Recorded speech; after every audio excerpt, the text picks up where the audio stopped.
ఓం శ్రీ దుర్గాయై నమః. Hi friends, ఎలా ఉన్నారు ఫ్రెండ్స్? నోరు అదుపులో పెట్టుకుంటే మంచిది, లేదంటే తదాస్తు దేవతలు ఉంటారు, జాగ్రత్త. అదేంటో వీడియోలో తెలుసుకుందాం. తదాస్తు దేవతలు ఉంటారు జాగ్రత్త అంటూ పెద్దలు అంటూ ఉంటారు.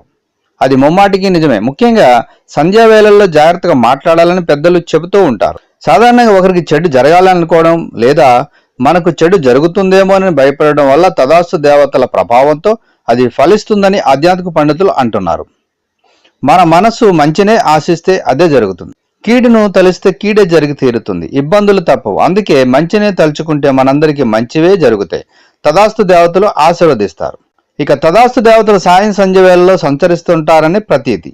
చెడు మాటలు లేదా చెడు ఆలోచనలు తరచూ పునరుక్తం చేస్తూ ఉంటే ఆ మాటే జరిగిపోతూ ఉంటుందట.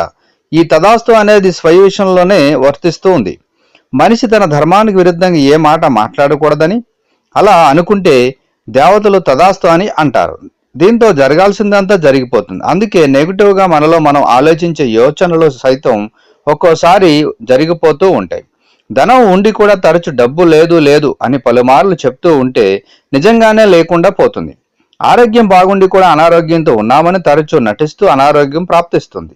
అందువలన తనకున్న స్థితిగతుల గురించి అసత్యాలు చెడు మాటలు పలుకటం మంచిది కాదు. అందుకే మంచి గురించే ఆలోచించాలి, మంచే మాట్లాడాలి, ధర్మాన్నే ఆచరించాలి. అప్పుడు మనకు మంచి జరుగుతుందని ఆధ్యాత్మిక పండితులు అంటున్నారు. సో ఫ్రెండ్స్, మరి నోరు అదుపులో పెట్టుకొని మాట్లాడడం వల్ల మనకు చాలా లాభం, లేదంటే తదాస్తు దేవతలు తదాస్తు అని అంటారని ఆధ్యాత్మిక నిపుణులు అంటున్నారు. సో ఫ్రెండ్స్, ఈ వీడియో లైక్ చేయండి, షేర్ చేయండి, తప్పకుండా నా ఛానల్ని సబ్స్క్రైబ్ చేయండి. సబ్స్క్రైబ్ చేసుకున్నారు, బెల్ ఐకాన్ క్లిక్ చేయండి.